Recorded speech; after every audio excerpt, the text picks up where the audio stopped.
Welcome, fiendish friends, to Tales from the Cr'wip't, the whip and chat that takes you on a spine-chilling journey through urban legends, true crime, and ghostly encounters, all served with a side of dark humor. I'm your host, Mushmellow, your guide through the twisted tales that'll make you laugh, gasp, and maybe even shudder in the dark. With each episode, we'll dive into the macabre, uncovering the eerie mysteries that lurk in the shadows. But don't worry, I'll keep you safe as we explore these hair-raising stories.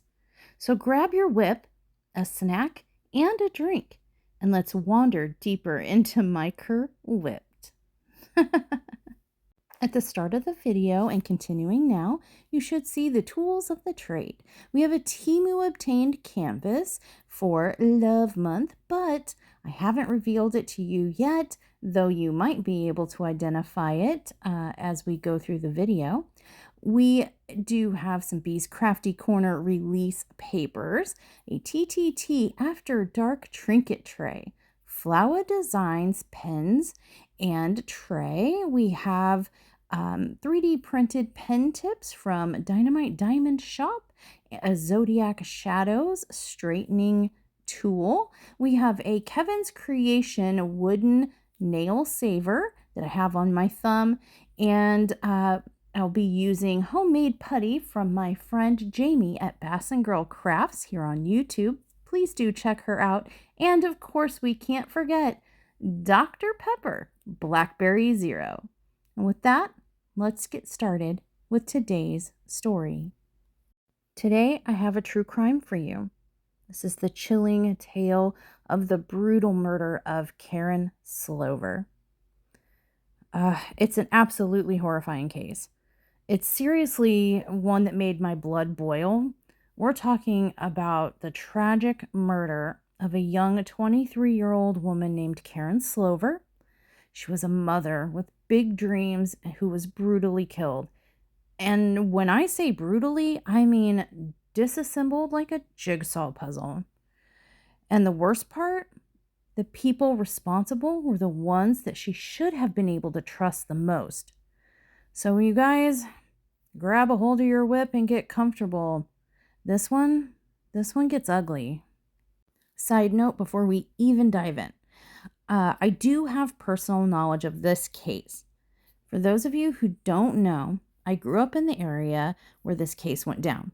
I grew up in Champaign-Urbana, which is not far from where the events of this case unfold. I was about 16 or 17 at the time that this murder occurred. I lived in and grew up in the area near there, and it was not uncommon for me to visit some of the towns we might hear about in the story, like Forsyth, Decatur, White Heath, Shelbyville, and other relevant towns in the region.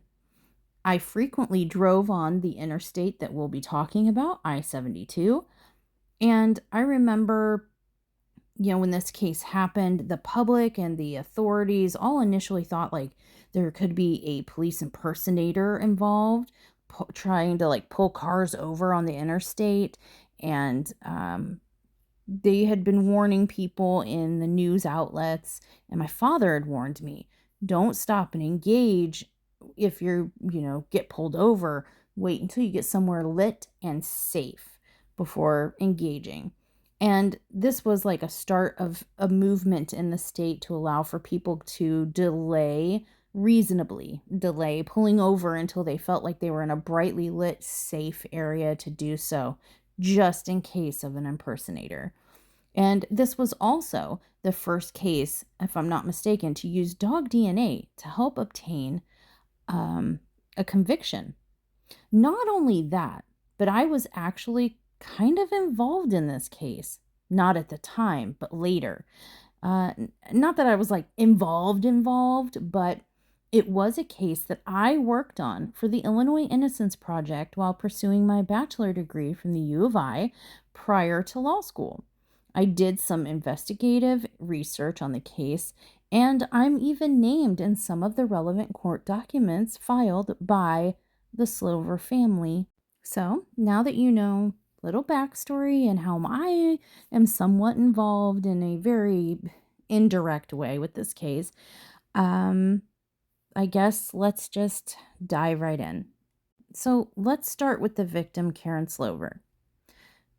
Karyn Slover was 23 years old and living in Decatur, Illinois in 1996. And listen, Karyn was beautiful. We're talking model level gorgeous. She had blonde hair, blue eyes, high cheekbones, perfect skin. She had that classic 90s supermodel look. But more than just her looks, Karyn had ambition. She dreamed of becoming a model, and she was actively working toward it. She had a modeling portfolio, had done some small gigs in the area, and really had the potential to make it big. But the most important thing in her life was her 3-year-old son, Colton. Colton was her entire world.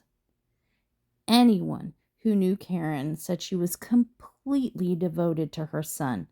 He was her pride and joy. Now, Karyn had been married to Michael Slover, Colton's father, but their relationship didn't work out and had recently divorced. The divorce itself wasn't really particularly bitter or nasty, though there were some disputes that got ironed out, but ultimately they ended up sharing custody of Colton, and things seemed fine on the surface. Karyn worked as an advertising rep at a local newspaper, the Herald and Review, and she had recently started dating again. Her current boyfriend was a man named David Swan. By all accounts, Karyn was thriving. She had a great job, a loving son, a boyfriend, and dreams of breaking into the modeling world. But on September 27th, 1996, all of that changed. So September 27th, 1996 was a Friday. Karyn had spent all week working hard at the Herald and Review, and being Friday, she was trying to finish up that work day. She was excited to get off work and pick up Colton from her ex-in-law's house later that evening. He was being cared for at the home of Michael Slover Sr. and his wife, Jeanette Slover, parents of Karyn's ex-husband, Michael Slover Jr. At 5 p.m., on September 27th, Karyn Slover left her job in the advertising and sales department of the Decatur Herald and Review newspaper with the intent to pick up her son Colton and then go shopping for a dress at the Hickory Point Mall in Forsyth, Illinois. You see, Karyn had a wedding to attend. She was going to be attending a friend's wedding with a date, and she was very excited about this and excited about getting the new dress. However, Karyn never arrived to pick up Colton. Karyn's former in-laws, the Slover family, told authorities that she never arrived that evening and didn't even call to check in with them. But they thought she was just being a young 23-year-old irresponsible mother, because that is what they thought of her. So they didn't bother calling authorities. They thought it's Friday night, she's young, she wanted to go and do stuff, and they had her son, so he was safe with grandma and grandpa, so they figured she just was out and about running around gallivanting. Now, meanwhile, later that night, a black Pontiac Bonneville was discovered in central Illinois. It was found on westbound I-72, just outside of Decatur, Illinois. The car still had its engine running, its headlights on, and the driver's side door ajar. No one was in sight, no one was with the car, and there were no signs that anyone was nearby at all. Authorities discover that the car was registered to one David Swan. David Swan was Karyn Slover's current boyfriend, but the car contained some of Karyn Slover's personal effects, including her purse and driver's license laying on the passenger seat of the car. When the authorities contacted David Swan and he showed up on the scene, he told them that he had lent the car to Karyn Slover, his girlfriend, and that she was driving his car that evening because hers needed repairs. The scene was perplexing because the people who had called in about the car didn't see anyone near the car when they had driven by it. They just noticed it was strange because no one was with the car, but the car was on the side of the road. It was running, the lights were on, the door was open, but no one was around. No one was there when the authorities showed up, and no one could find any signs that Karyn was anywhere in the vicinity. The only signs that Karyn had been there were her personal belongings in the car. And strange yet is that no one had heard from Karyn since she had left work earlier that day at 5 p.m. Despite searching, there was no sign of Karyn anywhere in the area. So a forensic team was called out to examine the car on the scene. They did examine the car, but found no fingerprints or any other evidence aside from a half-eaten candy bar, some fast food wrappers, and significantly, cinders on the driver's seat floor mats. So like the driver's side floor mats by the gas and brake pedal. Remember this though, because this is an important clue later. Decatur Police Department Detective Mike Beck observed that I-72 was not a cinder roadway, but a concrete roadway. Now, David Swan told officials that the cinders had not been in his car earlier that day. He knew this because he cleaned his car before lending it to his girlfriend. Are the red flags raising yet, my friends? Because they should be. So, right away, investigators knew something was very wrong. Now, at this time, it was theorized that Karyn could have been the victim of a carjacking, as investigators did not view her as likely to have just voluntarily left the area and running off somewhere, due to her recently signing a contract with a modeling agency for a job locally. And her son, the center of her universe, was there. So they treated this as a missing person investigation and started looking into it from that perspective immediately. An extensive and exhaustive search was conducted for Karyn. She seemed to have just disappeared without a trace. That night, her parents, Larry and Donna Hearn, started to worry. Karyn was always punctual.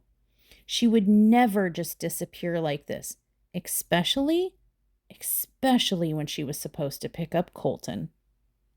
However, 3 days later, on October 1st, everyone's worst fears were confirmed.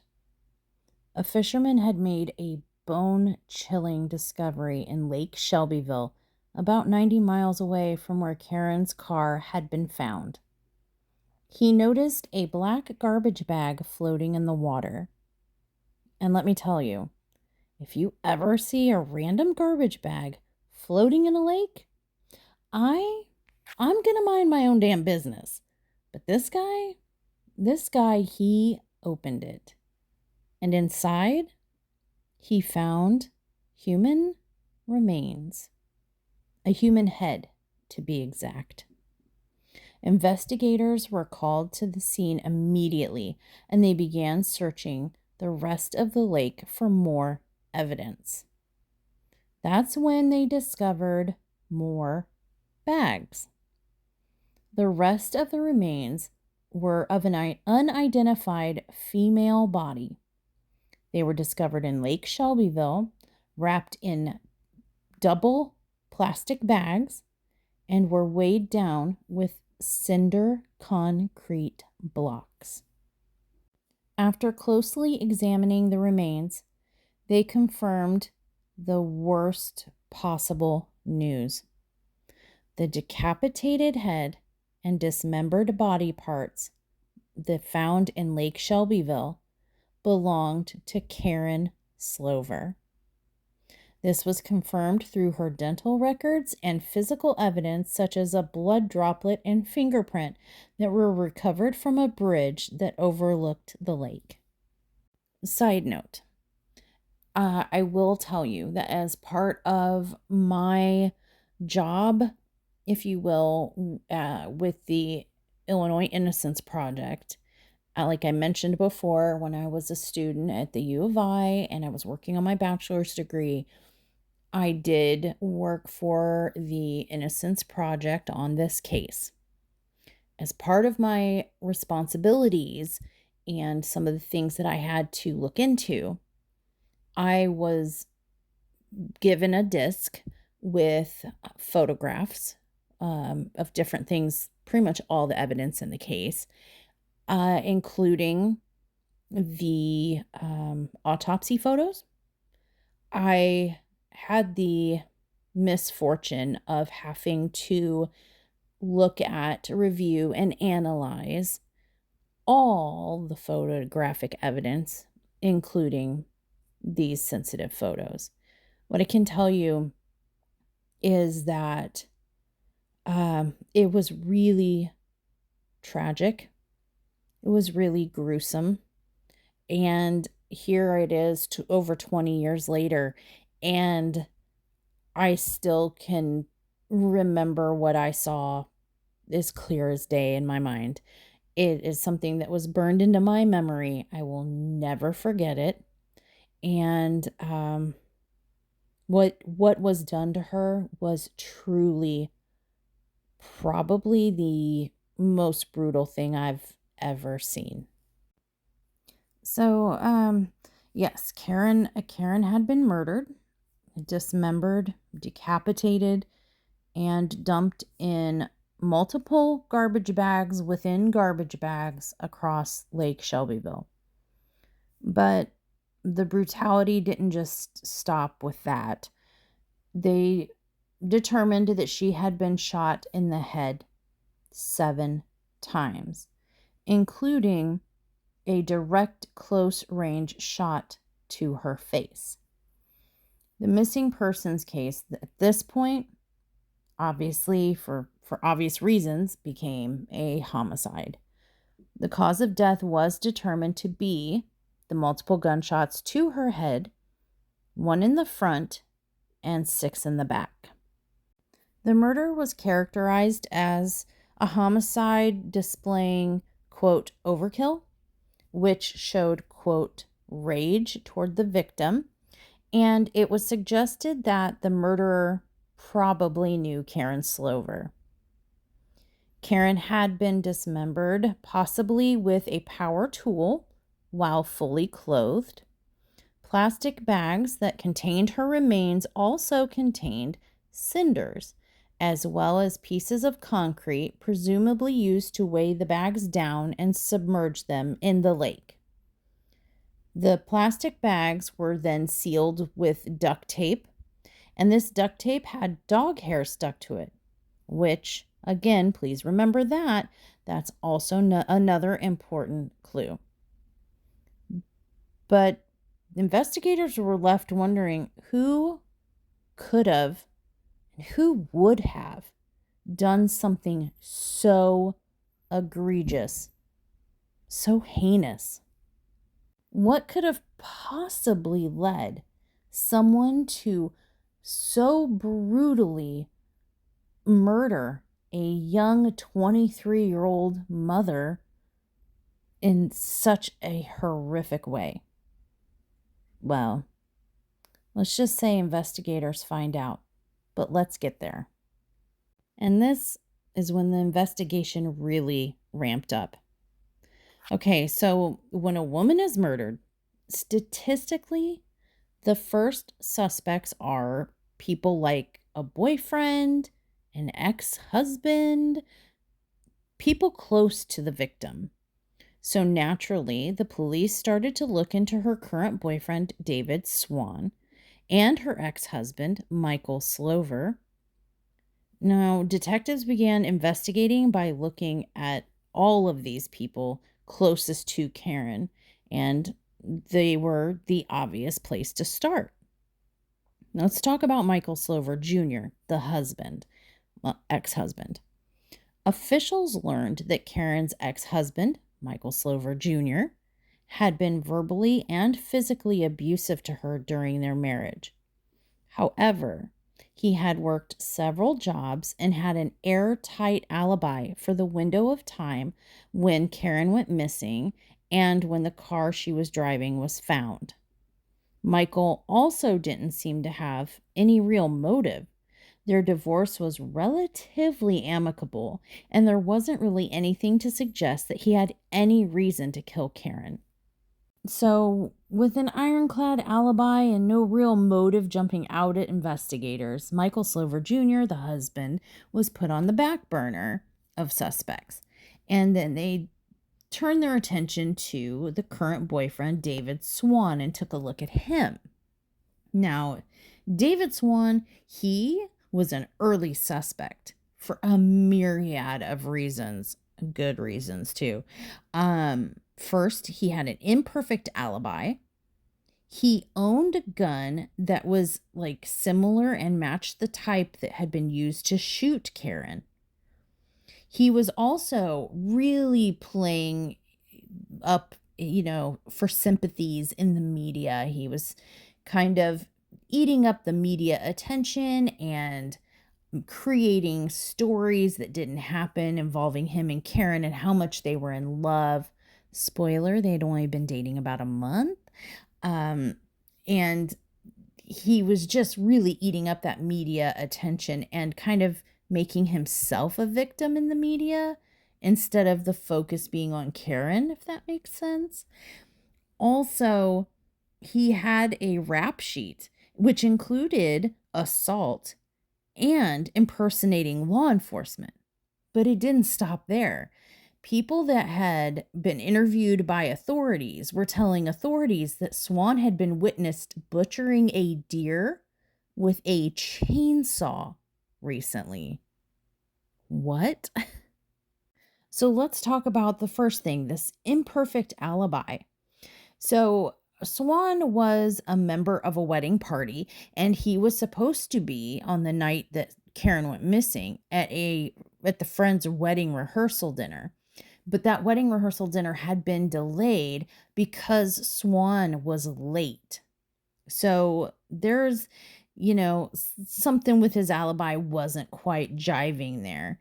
He did participate and cooperate with police. He did permit them to search his place of residence and work. And he was eventually cleared of suspicion after footage from an ATM surveillance video saw him during this missing 40-minute window of his alibi. So, yeah, initially his alibi was imperfect because he was about 40 minutes late to this wedding reception, and but they found ATM footage showing him making a withdrawal during that period, so he couldn't have been the one to, be causing this death of Karyn or depositing of the vehicle in theory. But yeah, I mean, I can see why they were looking at him though, because the other stuff, yeah, red flags, right? But despite all those red flags, because of his alibi of being at a friend's rehearsal dinner, as well as the ATM footage that I mentioned for explaining the missing time that he was late, everything checked out with him alibi-wise, so they also put him on a back burner. So if it wasn't Michael and it wasn't David, then who was it? The answer? Do you really want it? All right, you guys. The answer, turns out, was Michael Jr.'s parents, Michael Sr. and Jeanette Slover. her ex-in-laws were the ones accused of murdering her. I know what you're thinking.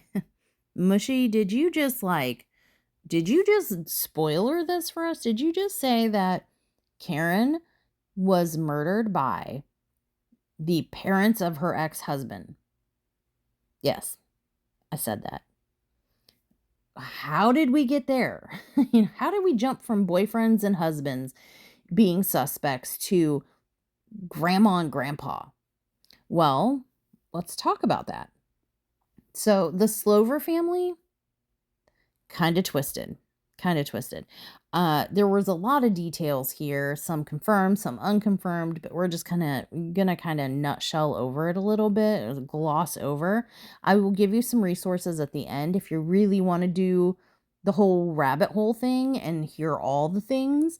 Some of it pretty twisted, but here's how we got there. So Michael Sr. and Jeanette Slover, parents of Michael Jr., the father of Colton, the ex-husband of Karyn, they were obsessed with Colton. And when I say obsessed, I mean full on, this is our child, not grandchild. This is our child, obsessed. They hated Karyn. They thought she was immature, irresponsible, and that she didn't deserve to have custody of Colton at all. There was so much bad blood between Karyn and Jeanette, who Jeanette considered little Colton to be her own child, not her grandchild. And there was so much bad blood, so much that the divorce agreement between Michael Slover Jr. and Karyn had to stipulate that Jeanette be the boy's babysitter when Karyn went to work. This stipulation was, according to sources, essentially forced upon Karyn, as Michael's parents would not allow their son to sign any legal papers in the divorce unless and until that stipulation was firmly in stone. And get this, they even tried to get full custody of Colton before the divorce. So when Karyn and Michael Slover Jr. separated, Michael Sr. and Jeanette were petitioning the court and making moves and calling DHS and all kinds of tricksy stuff in an attempt to get full custody of Colton for themselves and essentially adopt Colton as their son, as opposed to being happy just being grandma and grandpa. They wanted to be mom and dad. So as you can imagine, things had been tumultuous between Karyn and Jeanette. Karyn, this is my son, and I have joint custody of him, and Jeanette saying, he may be my grandson, but I feel like he's more like my actual son, and I want him as my own. So they were fighting over this little boy, and the mother-in-law, Jeanette, really didn't, it was more than a grandmother versus mother type of struggle. This was like a mother versus someone who thinks they're the mother type of thing. Does that make sense, you guys? It's really weird. Grandma wanted to be just mommy, and there was that weird dynamic there where they were both fighting over this child who they both felt was theirs, except the child was actually Karyn's and actually not Jeanette's, no matter how bad she wanted him to be hers. Further digging also revealed that Karyn had been having like increasingly hard time picking up Colton from Jeanette and Michael Sr.'s house. When she would go to pick him up after work, it was getting harder and harder to get them to turn Colton over to her to take home for the night. There were times where witnesses say that she literally had to rip Colton out of Jeanette's arms, that they physically were tug of warring with this child, trying to, a mom trying to obtain, the physical custody of her child per her right, and a grandmother trying to keep the mother from obtaining the child unrightfully so. It was a mess. Things had been escalating for a while. So now with this knowledge, police are getting suspicious. But how do you prove that this dispute over the custody and, you know, over a child and who has possession of that child, how does that go from a dispute to murder?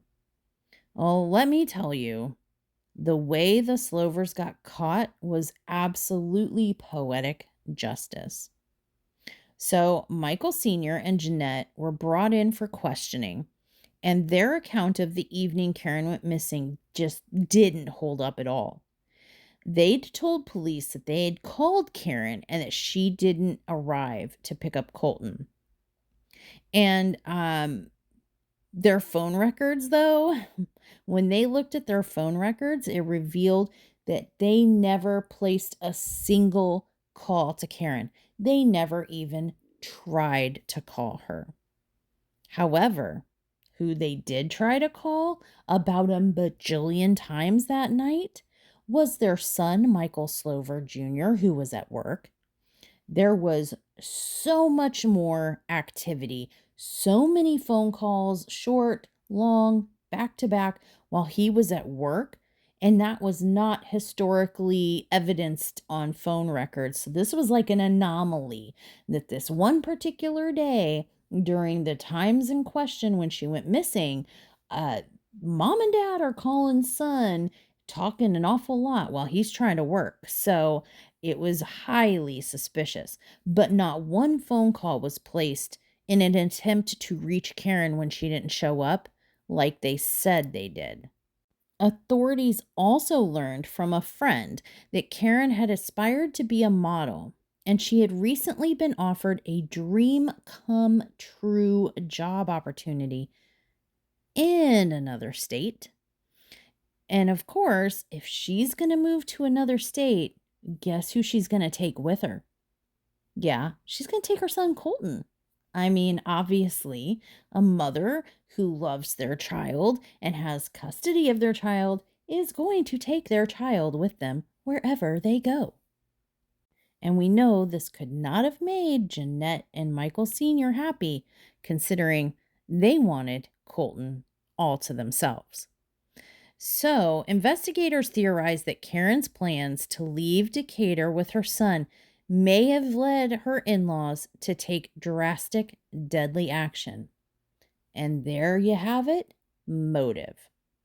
Now, Michael and Jeanette Slover's phone records showed a flurry of calls to their son, Michael Jr., on the evening of September 27th when Karyn went missing. And when detectives went to speak to the Slovers at their home business, Miracle Motors, they realized that the parking lot of that business was covered in, say it with me, cinders. Cinders, my friends. And as if you remember, early on, I told you to remember, they found cinders in the driver's floor mat of the car, cinders in the bags that contained her body parts, cinders everywhere that weren't local to where these things were. It wasn't local to where the car was found. It wasn't local to the lake. And here we've finally found a source of cinders. Okay, so you remember how Karyn's body was found in garbage bags, right? Well, forensic examiners found tiny flecks of gold-colored paint and concrete dust inside those bags as well. And guess what? Investigators compared cinders from the car lot, Miracle Motors, to the ones found inside Swan's car, but the analysis came back as inconclusive. But they were convinced and just full on believed that these were the exact same materials. And get this, the hair on the duct tape that secured the bags that contained Karen's body parts, it was determined to be dog hair. Karyn didn't have a dog. But do you know who did? Oh, yeah. The Slover family did. They had a black lab mixed dog. The dog hair found on Karen's remains matched the Slover's dog. It was determined through some complicated and new DNA science that was heavily debated at trial as being whether it was legitimate or not legitimate because it was so new and DNA was new, especially animal DNA, very questionable. But the courts let it in, and it was tested and determined to have come from the Slover family dog. Side note, however, later this would become an issue in court in appeals, and it's worth noting that the Slovers put that dog down for no discernible reason right after the comparison hair sample was collected by authorities. So right when authorities were like, we found dog hair on the duct tape, we see you have a dog. We are collecting some hair for sampling and testing and pluck. And then they took it to the lab. The Slovers turned around and were like, oh, well, this is unfortunate. And they never gave a clear, acceptable, reasonable reason why they ended the life of their dog right after authorities left with the sample. But they did put the dog down before any more samples of DNA could be taken, and the remains were disposed of in a manner in which no other DNA could ever be collected from that dog in the future. Not at all suspicious. I mean, come on. So, at this point, we have a slam dunk, right? We've got cinders. We've got the dog hair on the duct tape that matches the dog of the Slover family. We have motive, the custody of Colton, and the fact that Karen was potentially going to leave the town or the state on a modeling gig and take Colton with her. And, it's pretty clear, right? Well, it was to everyone involved in investigating. Obviously, Michael Sr. and Jeanette had lured Karyn to their shop, shot her in the head and face, dismembered her with power tools, and dumped her body in Lake Shelbyville. All because they wanted full custody of Colton, right? Well, not so fast. There was plenty of circumstantial evidence, but nothing beyond a reasonable doubt. Yet, it was at this point the case went cold because they had all this circumstantial evidence that is pretty, makes you think, duh, it's got to be them. But there was nothing putting Karyn and the senior Slovers together in the same place. There's no murder scene.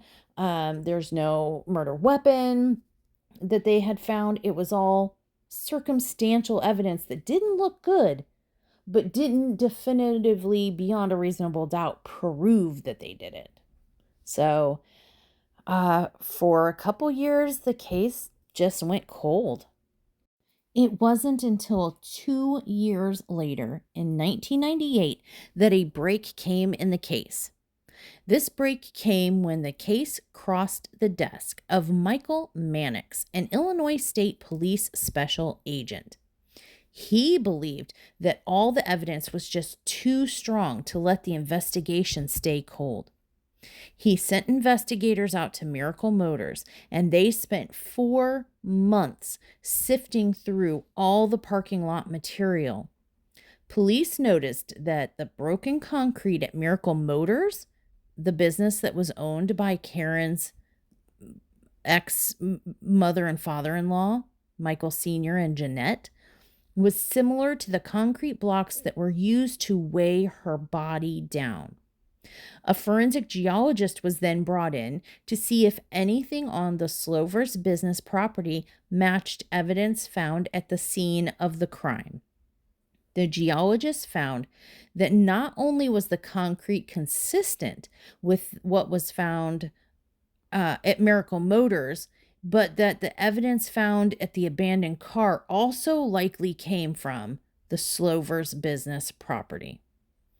The task force sifted through dirt at Miracle Motors for months and eventually discovered a metal rivet that matched Paris Club jeans and a button that with white fabric on it that matched a white shirt, both of which Karyn Slover had last been seen wearing the day of her murder. So to recap, they brought in experts and had investigators sift through every particle of cinder and gravel type stuff at the Miracle Motors on the Slover property, and they found concrete blocks similar to what was weighing down her body bags. They found the cinders that were similar to what was in the driver's side of the car she had last been driving. They found a button from the exact same brand of jeans that she had last been seen wearing. And they found another button from a white shirt that was similar to a button-down white shirt that she was last seen wearing as well. So things are getting hot now. Police also reported finding bones at the scene, but these were not introduced at trial and were believed to maybe have been animal meat bones that came from food fed to the dog that Slover Sr. used to secure the property. So I guess they couldn't determine whether or not they were animal or human bones at the time for some reason, and so that evidence was excluded.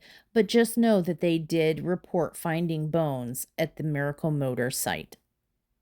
Now police felt that there was enough evidence to arrest the Slovers because they believed they had motive, means, opportunity, and that they could place the victim and perpetrators together at one murder scene, Miracle Motors. Police then began to suspect that Michael Slover Sr. and his wife Jeanette had committed the murder over custody issues. As Karyn Slover had expressed interest in moving away to pursue her modeling career and intended to take her son Colton with her without the father's permission, thus denying him equal parenting rights while still collecting child support payments. Before arresting the Slovers, the investigators had a veterinary geneticist perform a DNA analysis on animal hairs found on the duct tape that was taping the body part bags together, and that determined that there was a match to the hairs retrieved from the animal brush that was used on the Slover dogs kept on the property. The dogs that were put down, the hair matched. The sad thing is they put the dog, I thought it was one dog, but it must have been two because it says dogs. But they put the dogs down thinking that they were getting rid of evidence. I mean, allegedly thinking they were getting rid of evidence. And just to find out that they didn't get rid of all of it because they kept the frickin' dog brush, and the dog brush still had dog hair in it. And so really, they put the dogs down for nothing because the evidence was collected elsewhere. In January of 2000, Michael and Jeanette Slover and their son, Michael Slover Jr., were arrested and charged with first-degree murder. Michael Sr. and Michael Jr. were each given the additional charge of attempting to conceal a crime. Michael Jr. had been confirmed to be at work at the time of the disappearance and murder, but he had repeatedly called his parents that day, and they had repeatedly called him, which made him a suspect in concealing the crime.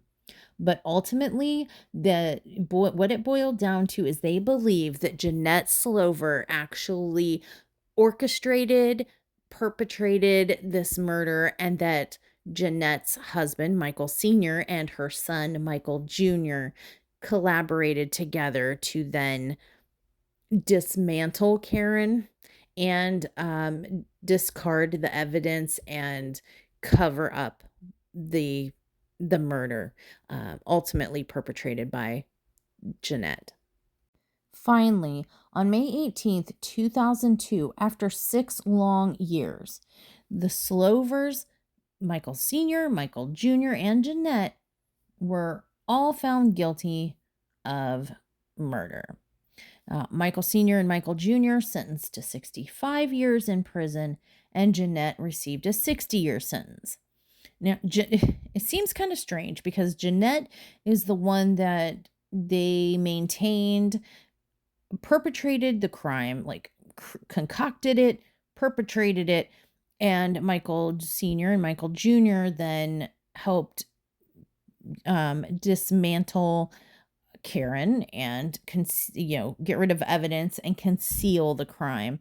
So they were each given an additional 5 years, but ultimately they think that it was Jeanette who planned and carried out the murder, and she ended up getting 5 years less than the other two. I don't know. It sounds, I mean, if she's the one that actually did the murder and they were just like accomplices, you would think that maybe she would have got the 65 years, but it is what it is. So in any event, they all got over 60 years in prison for this. And the whole time, this entire time, all these years, the Slovers have maintained their innocence.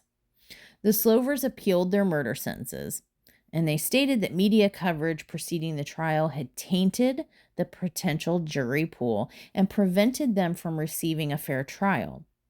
They also stated that there were concerns raised about other elements, such as animal DNA testing being they argued that it was junk science or not really proven science at the time, as well as evidence that the murder could have been committed by one of several alternative suspects, including a group of, I know that they were alleging that it could have been a gang initiation activity, that there was a police impersonator going around and it could have been that suspect, but none of these people could be definitively identified as John Doe 2, John Doe 3. You know what I mean? They couldn't be like that guy. It was that guy or that guy or that guy. It was just like anonymous people in the world. Oh, it could have been any gang member. It could have been some alleged, cop impersonator that we have no case on and no suspects. It was just they were throwing out like it literally could have been anybody else, so therefore it's not us type of thing.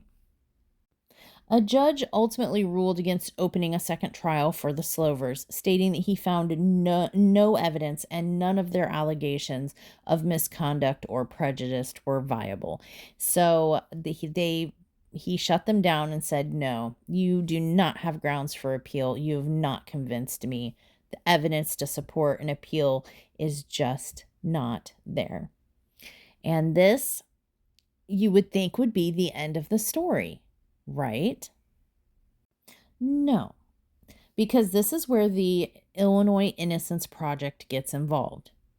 You might be asking yourself, well, what is the Innocence Project? From their website, it says, quote, "We represent a number of people on death row with strong claims of innocence and, over the years, have helped free those facing execution for crimes they did not commit," end quote. The Innocence Project was founded in 1992 by visionary attorneys Peter Neufeld and Barry Scheck. The Innocence Project has been at the forefront of criminal justice reform, and they use DNA and other scientific advancements to prove wrongful convictions. The Innocence Project works for free, and they work to free the innocent, prevent wrongful convictions, and create fair, compassionate, and equitable systems of justice for all. The Illinois chapter of the Innocence Project expressed interest in the Slovers case and conducted an investigation into the case. Coincidentally, this is where I also enter the story, is via the Illinois Innocence Project as a student intern working on the case for my college credits. So the group circulated a petition to have the Slovers case re-examined, as well as examining evidence to find potential proof that the Slovers did not commit Karen's murder. Yes, my friends, I did participate in the analysis of the evidence and the collection of any new evidence, and documenting all of that were some of my general duties. I was essentially working on behalf of the Slovers to try to help prove their innocence. And while some of you know that I went to law school with the intent of, and I did graduate, and my intention was to pursue a career as a criminal prosecutor, you might think it's odd that I worked for the Innocence Project, and in a capacity where I would want to try to help prove someone was wrongfully convicted, when it's going to be my eventual career path to get people convicted. But I thought and I still think that it was a very good learning experience for me. I learned about the justice system. I learned to look at both sides of the coin. I learned to process and analyze evidence. I learned about the fairness of the justice system. And I mean, let's be honest, some of the unfairness of it. And I just felt like it gave me a well-rounded perspective, and ultimately would benefit me moving forward in my law career, to have, this perspective and knowledge that it's possible that, people could be wrongfully convicted. And it is important to look at all sides of the evidence and all facets of the story. Okay. So enough about me. Sorry. Let's get back to the story. So the Innocence Project group requested that fingerprint found at the Lake Shelbyville Bridge be tested as evidence. But the move was rejected in 2010 by Associate Judge Timothy Stedman, who stated, quote, "Because the latent print is not suitable for the requested testing, there is no potential to produce new evidence materially relevant to the defendant's assertion of actual innocence," end quote. So, essentially denied. On February 13th of 2024, about a year ago, the Illinois Innocence Project filed a petition for post-conviction relief in the Macon County Circuit Court. They sought to introduce new DNA evidence that the attorneys argue would exonerate the Slovers. Quote, "The new evidence has now demonstrated that at least 3 unknown male perpetrators murdered Karyn Slover, and that Michael Slover Sr., Jeanette Slover, and Michael Slover Jr. are innocent," end quote, wrote Innocence Project attorney Leanne Bayer in the 77-page document submitted to the court. At present, and for the last 20-ish years, the Illinois Innocence Project has been fighting to overturn these convictions. And they've been doing so despite what you will learn has transpired in recent years, discussed here in just a second. Side note, if this tells you anything about how long the Innocence Project has been fighting for the Slovers, I got my BA in 2006. I was working on this case with the Innocence Project while earning that degree. And in fact, some of my work has been used by the Innocence Project in court documents, pleadings, filings, and motions for the Slovers. So, I mean, they've been working on this a long time. So, what about Colton? Let's kind of take a second. Like, whatever happened to Colton? I mean, in theory, the argument is, and the assertion is, that this whole thing was about Colton, essentially. and custody of him. So what became of the child? His mom has perished. His other parent is in jail for her murder. His grandparents are in jail for her murder. So what happened to him? The following year, in August 2003, there were concerns raised over the custody of Karyn Slover's son, Colton. He had been in foster care and then adopted by Mary Slover, Michael Slover Jr.'s sister, Karyn's former sister-in-law. Yeah, some of you, I could feel your hackles raise because mine did too. I'm like, I mean, was that a smart move to put the child of a murdered woman in the custody of the daughter of the murderers and the sister of the murderer?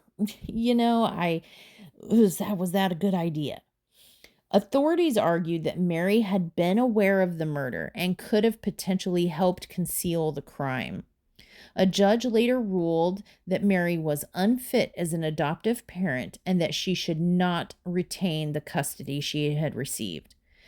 Mary contested the ruling, which she claimed influenced a caseworker to change her report and initially contained a recommendation that Colton be returned to Mary. Despite this, Mary Slover officially lost custody of Colton in October of 2003. Colton was later raised by his maternal grandparents, Larry and Donna Hearn of Mount Zion, Illinois. So, essentially, there was a battle. He was in foster care for a while, and then Mary Slover adopted him. She fought for custody and adopted him. And the Hearns, Karyn's parents, took her to court to try to get custody and successfully argued that she was unfit to adopt him and retain custody of him because of her potential involvement in the case with her parents and her brother being the murderers of Colton's mother, and that it potentially could be an unsafe, unhealthy, mentally unwell environment for him. And while Mary tried to argue that the caseworker was on her side and somebody influenced her to change her mind, the court didn't buy that and said, no, you've got to give up the boy and give him to the maternal grandparents. And from what I can find, he did grow up then with Karyn's parents, happy, healthy, and successful. So at least some good came from, this absolute shit show nightmare, right? So the most recent updates I have on the case are that Jeanette Slover was age 77, former mother-in-law of Karyn Hearn Slover, died in custody Wednesday, January 8th of 2025, according to the Illinois Innocence Project. So the person who they think, like I said, perpetrated the murder and who was convicted of actually committing the murder and orchestrating the murder, the actual main actor in the murder of Karyn, passed away in prison at age 77, and that was just this year, a little over a month ago.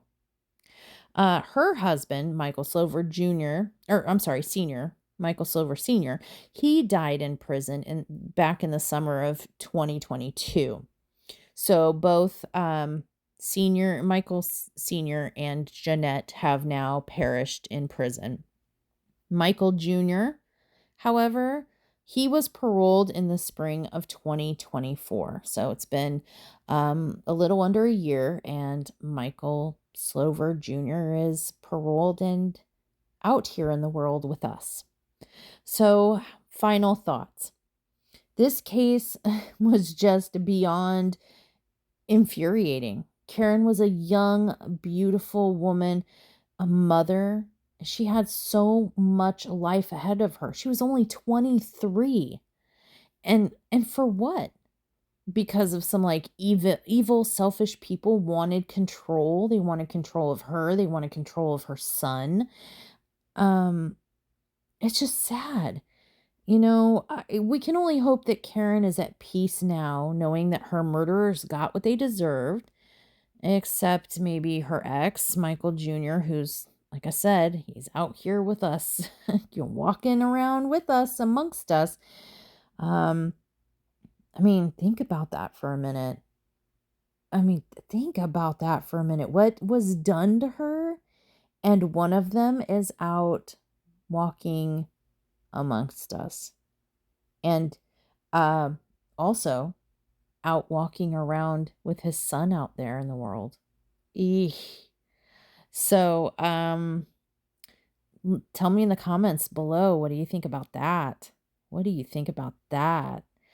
Um, For more media on this case, if you're interested in getting like more details and more specifics, or hearing a different perspective on this case, the murder and subsequent investigation have been the focus of several episodes of investigative true crime shows. The case was examined in 2006 in an episode of True TV television series Forensic Files. In 2005, a premiere episode of the Discovery Channel series Guilty or Innocent. A 2010 episode of the investigation discovery show Cold Blood. And in August 2021, it featured in an episode of the Anatomy of a Murder podcast series. Whew. Oh, and I should mention, as far as Colton goes, you might want to know, okay, well, he was raised by his grandparents and happy, healthy. What about today, 20 years later, though? He's grown now. Do we know anything about him? All I could find is that he changed his name. He wants to remain anonymous. He wants his privacy. I don't know what his name is, but I do know that he changed his name.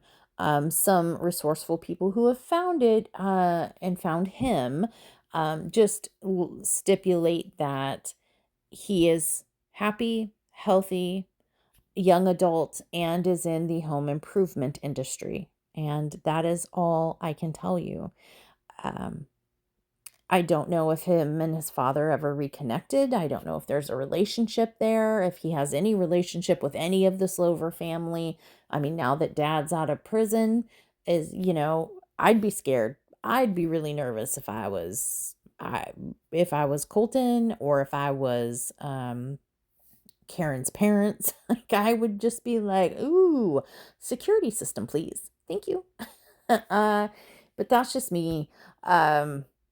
Because a parent is inclined to reach out to their child, and considering dad was convicted of the murder of mom, I would be afraid. But let me know, what do you guys think? What do you think in the comments down below about was this the best possible ending for Colton? I think so, in the circumstances. I think ultimately he ended up in the right place and seems to be doing well now.